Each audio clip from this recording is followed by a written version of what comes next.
G'day guys, in this video we're going to show you how to service a PondMAX EV series pump. Let's go. So number one, once you've pulled it out of the pond, make sure your power's turned off. You have probably a fountain attachment or some sort of hose attachment. We want to get rid of that first so that we have easy access. So usually just a hose tail clamp or screw so we can get rid of that. So to clean our pump, you're going to have a few cages on the front that you may need to open. It comes standard with this small adjustable flow cage.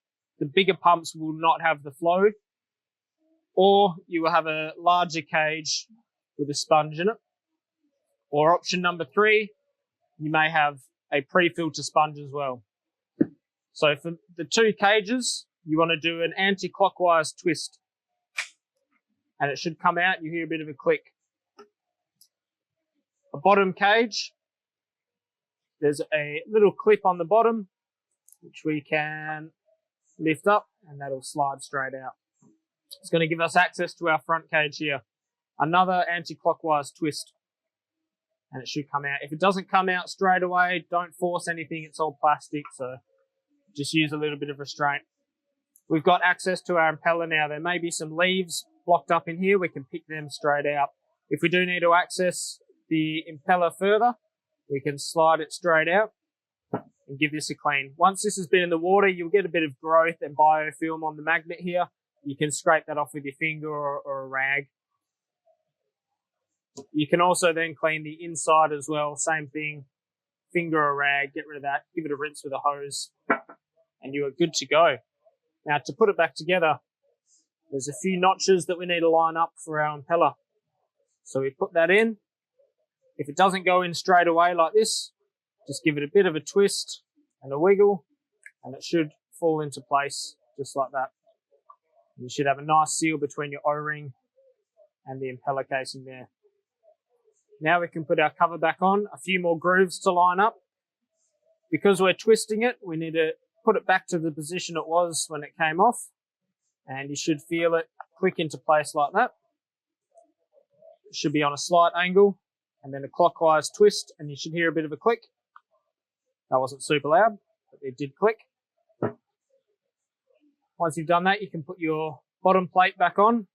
There's another groove to follow here, so we can line that up, and it should just slide straight into place, and you'll hear a nice click. That's in place. That's going to stop this front piece from twisting off when it's in the pond, so pretty important.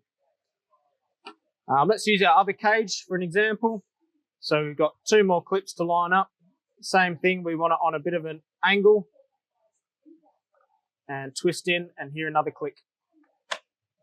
Perfect. So no screws, no bolts, nothing like that. The other configuration you may see is a pre-filter sponge, which looks like this. Great for keeping particles and leaves out of the impeller.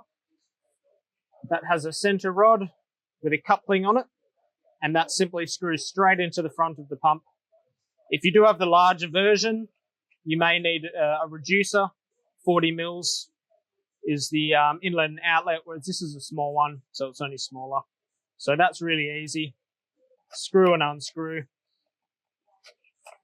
and you can clean your pre-filter. Put your fountain kit back on, or whatever configuration you have in your pond.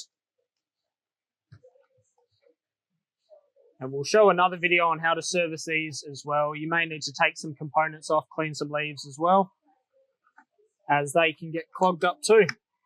One thing to note with your impellers, on the larger versions, there is a hole through the center rod. You may need to get a hose and blow that out. That's just for cooling of the impeller itself. It allows a bit of water flow. The smaller models, you don't have to worry about that. Plug it in and away you go.